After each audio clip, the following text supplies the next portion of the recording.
और उसमें आपने देख लिया कि अर्थ का अभिप्राय केवल रुपया पैसा नहीं है। हमारे यहाँ पर अर्थ शास्त्रों में अर्थ की संज्ञा किसको किसको प्राप्त है? संसार के जितने भी भोगी वस्तुएं हैं, पृथ्वी, पानी, प्रकाश, पवन, आकाश, रूप, रस, गंध, स्पर्श, शब्द, सर्प, वनिता, चंदन इत्यादि जितने भी विषय भोग्य पदार्थ है, सबकी संज्ञा है अर्थ। और कल आपने देखा कि अर्थ यदि धन और संपदा को भी मानते हैं तो वो संपत्ति एक प्रकार की नहीं होती है, वो संपत्ति होती है तीन प्रकार की। एक जड़ स्तर की जो संपत्ति है जिसको तमोगुणी संपत्ति कहते हैं, तमोगुणी संपत्ति के रूप में है रुपया, पैसा, कंकर, पत्थर, जमीन, जायदाद, गौधन, गजधन, बाजी धन और रतन धन था। लेकिन उससे जो ऊपर की संपत्ति है वो रजोगुणी धन है, और रजोगुणी धन के रूप में आता है शरीर, स्वास्थ्य और सुंदरता।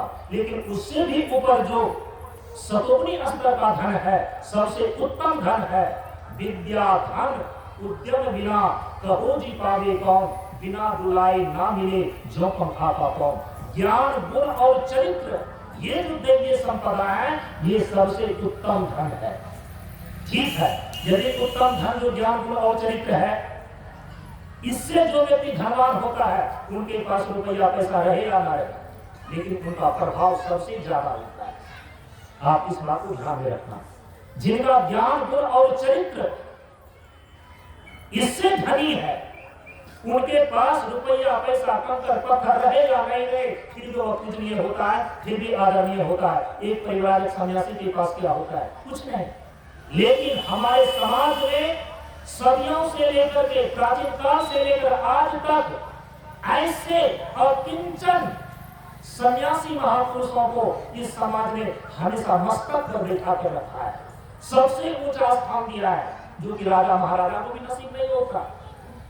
क्योंकि हमारी संस्कृति में ये बातें शुरू से ही डाली गई है कि ज्ञान, गुण, चरित्र का जो धनी है वही सही अर्थों में धनी है। उस धन से नीचे का धन कम कीमत की होती है। जो रुपया पैसा है उसका जो उपार्जन हम अर्थ पुरुषार्थ के अंदर करते हैं, चूंकि समय कम है मैं संक्षेप में जा रहा हूं। हमारे शास्त्रों में उसको उपार्जन करने के कुछ स्रोत बतलाए गए। इनकम कैसे होगा?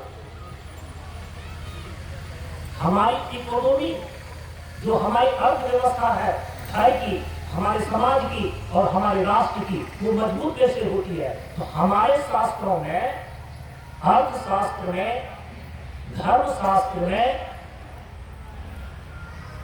अर्थव्यवस्था को मजबूत करने के लिए जो अर्थोपार्जन है, उस अर्थ का उपार्जन करने के कुछ स्रोत बतलाए गए हैं। बहुत सारे लोगों को मालूम होगा, बहुत सारे लोगों को मालूम नहीं भी होगा, तो आप जान लीजिए। अभी तो लोगों ने सोच लिया है कि अरे जैसे भी पैसा आता है आने दो, देह बेच करके हो, इज्जत बेच करके हो, लूट खसोट करके हो, जैसे भी हो, घोटाला करके हो। लेकिन याद रखिए प्रेमियों, इन तरीकों से जो आप पैसा उपार्जित कर रहे हैं, धन उपार्जित कर रहे हैं, एक समय आपके पास धन का अंबार होएगा, लेकिन आपको वो अपने भीतर स्वाभिमान पैदा नहीं होने देगा। हमने बहुत सारे लोगों को देखा है, मैं नाम नहीं लेना चाहूंगा, हमारी नजर के सामने, हमारे क्षेत्र में, हमारे बिहार में, हमारे भारत में बहुत सारे ऐसे लोग हैं जो शुरू में किसी भी प्रकार से पहले वो धन को इकट्ठा किया, जो ही धन को इकट्ठा कर लिया ना, अब वो इज्जत खोजने लगा, वो सम्मान खोजने लगा। फिर उसी इज्जत और सम्मान के लिए वो सारे के सारे पैसे को खर्च करता है, 10 आदमियों को खिलाता है, 10 आदमियों को बुलाता है, यहाँ से वहां ले जाता है, क्योंकि केवल धन संतुष्ट नहीं कर सकता व्यक्ति को, उनका भी अपना एक आत्मा का स्वाभिमान है। इसलिए गलत तरीके से यदि पैसे आप उपार्जित भी कर लेते हैं ना, वो आपको संतोष नहीं देगा, वो आपको तृप्ति नहीं देगी। हमारे शास्त्रों में इसीलिए धन को उपार्जित करने के लिए, अर्थ को उपार्जित करने के लिए कुछ स्रोत बतलाए गए हैं। मुख्य रूप से 6 और 7 स्रोत हमारे शास्त्रों में धन कमाने के बताए गए हैं, उसका उल्लेख किया गया है, जिसमें कि चार स्रोत तो लगभग सभी लोग जान रहे होंगे। पहले लोग बोलते थे ना, बूढ़े बुजुर्ग, उत्तम खेती, मध्यम बाण, अब कुछ कुछ चाकरी, भीख निदान। इसमें चार चीजें आ गई ना, चार स्रोत आ गया। उत्तम खेती, मध्यम बाण, मध्यम बाण का मतलब है वाणिज्य। अब कुछ कुछ चाकरी, चाकरी का मतलब होता है नौकरी, सर्विस। किसी के यहाँ नौकरी करना, या प्राइवेट नौकरी करें किसी के यहाँ पर, या सरकारी नौकरी करें। प्रेमचंद की जितने भी कहानियां हैं, प्रेमचंद के द्वारा लिखी गई जितनी भी कहानियां हैं, उन सारी कहानियों में आप देखेंगे उन्होंने सीधा लिखा है कि फल्ला जी तो इतने रुपये का नौकर था, इतने रुपये की इतने रुपये वो नौकरी करता था। नौकरी कहीं भी नहीं लिखा हुआ, इतने रुपये में वो नौकर का काम करता था। आज आप उनको अलग अलग जो है कि शब्द दे दें, लेकिन है वो चाकरी है, तो वो नौकरी है। नौकरी का मतलब ही होता है कि नौकर बनकर के काम करना। समझ रहे हैं इस चीज को? अब उसका थोड़ा सा स्टैंडर्ड मेंटेन अभी अभी लोगों ने दूसरे प्रकार से कर लिया है, लेकिन शुरू शुरू में हमारे यहाँ पर देखिए उत्तम खेती को माना गया, मध्यम वाणिज्य को माना गया, कहा कि कुछ कुछ चाकरी, कुछ कुछ नौकरी का भी महत्व है, और कहा कि अंतिम में तो भीख निदान, भीख के द्वारा भी हम धन को इकट्ठा करते हैं। ये चार स्रोत तो यहाँ पर मालूम होते हैं। कुल मिलाकर के 6-7 स्रोत बतलाए गए हैं, तो उसमें सबसे पहला स्रोत आता है विद्या देकर के धन का उपार्जन करना। हमारे वेदों में कई ऐसी आख्यायिकाएं हैं। राजा जनक दरबार लगाते हैं, वहां पर शास्त्रार्थ होता है विद्वानों का, और जो विद्वान शास्त्रार्थ में जीत जाते थे, हाँ, इतने 100 गाय के सींग पर सोने से मढ़ा हुआ, इतनी गाय उसको पुरस्कार में दी जाती थी। तो हमारे शास्त्र में धन को उपार्जित करने का एक स्रोत बतलाया गया, विद्या के द्वारा धन का उपार्जन करना, विद्या देना, ज्ञान देना, और फिर इसके बाद उसके बदले धन को लेना। हमारे शास्त्र में धन उपार्जन करने का एक स्रोत है विद्या के द्वारा। इसके बाद दूसरा स्रोत बतलाया, धनोपार्जन का दूसरा स्रोत है संपत्ति को इकट्ठा करने का दूसरा स्रोत बतलाया वाणिज्य। वाणिज्य का अर्थ होता है व्यापार, और वह व्यापार किसी भी प्रकार का हो सकता है। समझ रहे हैं? व्यापार के द्वारा, खरीद बिक्री के द्वारा, चाहे वो अनाज का खरीद बिक्री हो, चाहे पशु का खरीद बिक्री हो, सोना चांदी का खरीद बिक्री हो, व्यापार, व्यापार के द्वारा धन का उपार्जन किया जाता है। तो धन को अर्जित करने का दूसरा स्रोत है व्यापार, जिसको वाणिज्य बोलते हैं।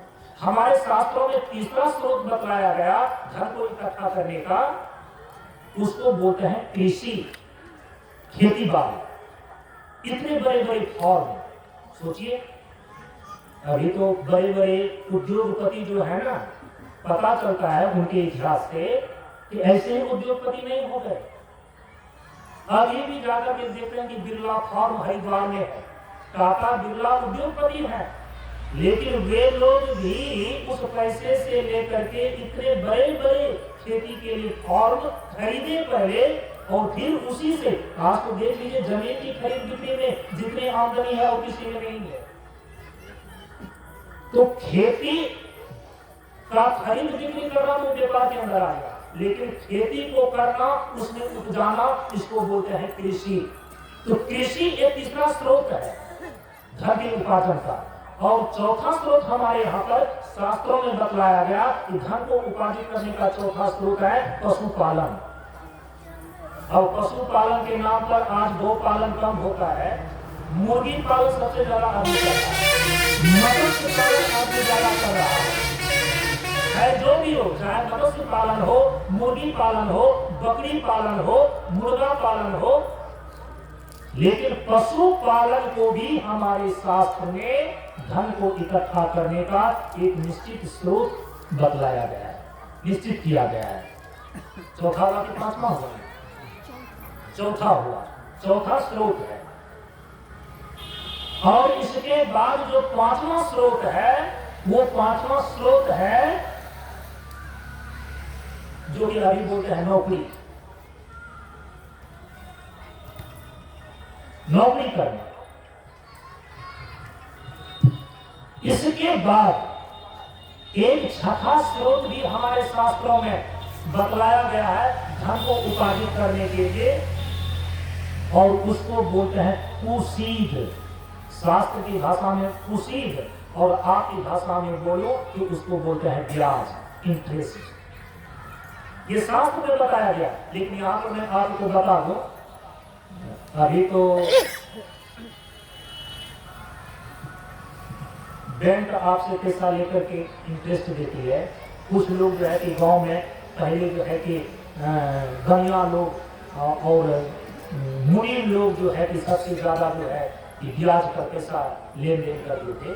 हमारे शास्त्रों में उसी को अर्थात ब्याज को धन उपार्जन का स्रोत बतलाया गया है, लेकिन वहां पर मना किया गया है कि दो वर्ण, जो ब्राह्मण है और क्षत्रिय है, ब्राह्मण और क्षत्रिय को कुसीद के द्वारा या कहें कि ब्याज के द्वारा धन उपार्जन करने के लिए मना किया गया है। वैश्य को छूट है, शूद्र को भी छूट है। तो वैश्य और शूद्र ब्याज के द्वारा धन का उपार्जन कर सकते हैं, लेकिन ब्राह्मण और क्षत्रिय के लिए मना किया गया है। हमारे शास्त्रों में एक ध्यान दिया है। तो ब्याज और कुसीद भी धन उपार्जन करने का एक स्रोत हमारे शास्त्रों में निश्चित किया गया है। इसके बाद जो एक सातवां स्रोत है ना, उस सातवें स्रोत का नाम है